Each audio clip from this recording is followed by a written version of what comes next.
Old books, modern money. Here are 10 rules from the art of money getting that still matter today. Most people think their money problem is income, and sometimes, yes, they need to earn more. But Barnum starts somewhere less glamorous. Economy. Not cheapness, not suffering, not pretending that never buying coffee will make you rich. Real economy means knowing where your money goes and making sure it goes somewhere useful. The modern version is brutal. People cancel tiny purchases to feel disciplined, then ignore the big leaks. Unused subscriptions, delivery fees, lifestyle upgrades, interest payments, impulse shopping, status spending, and tools they bought because the internet said they needed them. That is not economy. That is theater. The first rule is simple. Before you chase more money, stop the quiet leaks. Do a money audit, not as punishment, but as clarity. Which expenses support your health, work, skills, or relationships? Which ones are just ego, boredom, or convenience wearing a nice outfit? Because if your system leaks, more income only gives the leak more water. The second rule is about where you put your effort. Barnum warns that talent is not enough. You need the right vocation, and you need the right place to use it.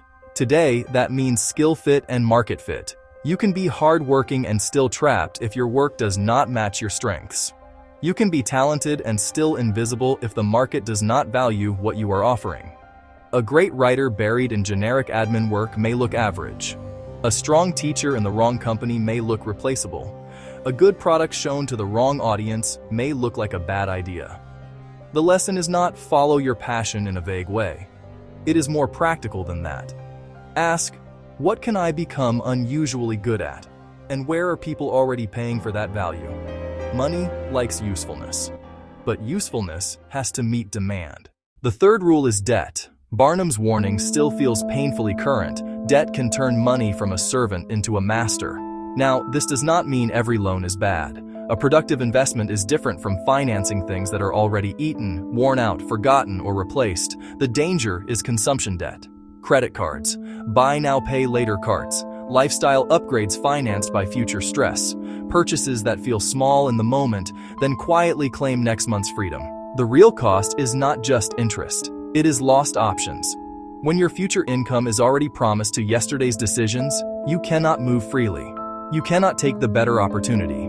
You cannot handle the emergency calmly. You cannot build wealth with the same confidence. So the rule is, if it does not build income, skill, or durable value, be very careful about financing it. Money should work for you before it starts working against you. The fourth rule sounds like it belongs in a health book, but Barnum treats it like a money rule. Preserve your health, because health is not separate from financial life. It is the machine that makes decisions. A tired brain buys convenience. A stressed body misses details. A foggy mind mistakes urgency for importance. Bad habits tax your earning power before they show up on a spreadsheet. Modern money work is built on judgment, deciding what to buy, what to ignore, what to learn, who to trust, when to act, and when to wait. That kind of judgment needs energy. So no, you do not need to become perfect. But sleep, movement, focus, and fewer self-sabotaging habits are not side quests. They protect your ability to think. A clear brain is a financial advantage. The fifth rule is perseverance. This is where most people nod, agree, and still fail. Because perseverance sounds noble when you say it in a sentence. It feels different when the plan is boring. The first week of a new idea has energy. The boring middle has silence. The channel has 12 views. The offer gets no replies. The new skill feels awkward. The savings account grows slowly. The business is not impressive yet. So people switch plans before the first plan has enough time to teach them anything. Barnum's lesson is not to stay with a dead end forever. The lesson is to stop confusing boredom with failure. A serious plan needs a fair test. Not one emotional weekend, not 10 lazy attempts. A fair test. Track inputs before you judge outcomes. Calls made, offers sent, videos posted. Practice hours logged. Dollars saved. Habits repeated. Compounding usually looks boring before it looks powerful. The sixth rule is about effort.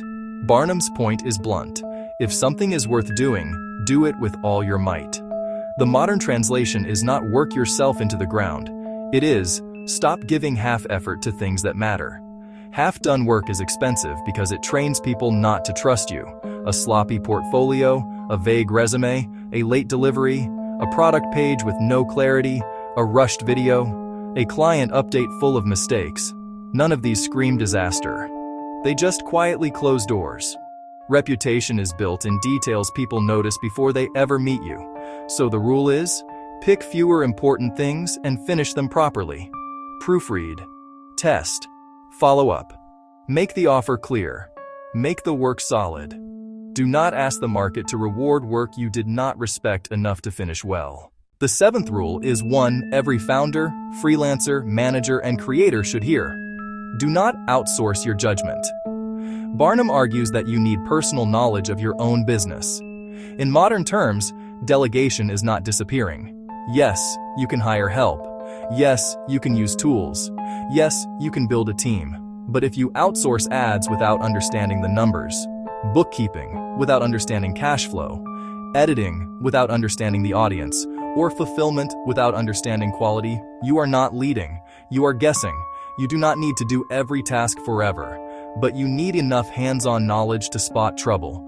A founder should understand the dashboard. A freelancer should understand the client result. A creator should understand why viewers stay or leave. A manager should understand the workflow, delegate execution, keep judgment. The eighth rule sounds like a contradiction. Be cautious and bold. But that is exactly how good money decisions work. Caution without action becomes hiding. Boldness without caution becomes gambling. The modern world is full of both mistakes. One person researches forever and never launches. Another quits a job with no savings, no tested offer, and no plan. One investor waits until every risk disappears. Another treats risk like personality. Barnum's balance is better. Know the downside. Know the cost. Know the backup plan. Know the next measurable step. Then move. That might mean testing a business before going full-time, building savings before changing careers, buying equipment only after demand is visible, taking a calculated risk instead of an emotional leap. Use the brakes. Use the gas. You need both. The ninth rule is, use the best tools. And Barnum makes clear that tools include people. Today, this is about software, contractors, systems, employees, advisors, editors, accountants, and anyone whose work shapes your output. The cheapest option is not always the most economical. Sometimes low price hides slow fixes, weak quality, missed deadlines, and hours of cleanup. Saving money is smart. Buying problems is not. The better question is not what costs the least. The better question is, what protects the result? Sometimes the right tool is better software. Sometimes it is a skilled person. Sometimes it is one reliable contractor instead of 3 unreliable ones. Sometimes it is training yourself properly so you stop breaking the process. Your tools affect your profit margin because they affect quality, speed, trust, and cleanup cost. Cheap can become expensive very quickly. The 10th rule is advertising. Barnum's world was different, but this part feels written for creators, freelancers, and small business owners. A great product nobody knows about is just a secret.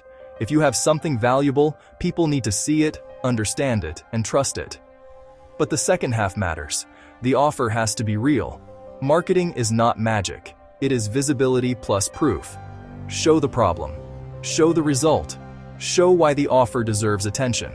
Then keep showing up long enough for people to understand. A freelancer with no outreach is hiding. A creator with unclear packaging is hiding. A local business waiting forever for word of mouth is hiding. A product page that explains nothing is hiding. Attention is not the enemy of quality. Attention is how quality gets a chance. But honest attention exposes weak work too. So advertise what is real, then make the reality strong enough to survive the attention. That is the foundation of part 1. Control the leaks. Choose the right arena. Avoid debt that steals your future. Protect your health. Persevere. Work thoroughly. Keep judgment close. Balance caution with boldness. Use reliable tools. Make value visible. Barnum's old money rules are not really about tricks. They are about becoming hard to fool, hard to distract, and hard to replace. And in any century, that is a serious financial advantage. If you want more old books turned into modern money moves, subscribe to Old Books, Modern Money. In Part 2, we will cover the next 10 rules from The Art of Money Getting, including reputation, focus, integrity, generosity, and the mistakes that quietly destroy trust.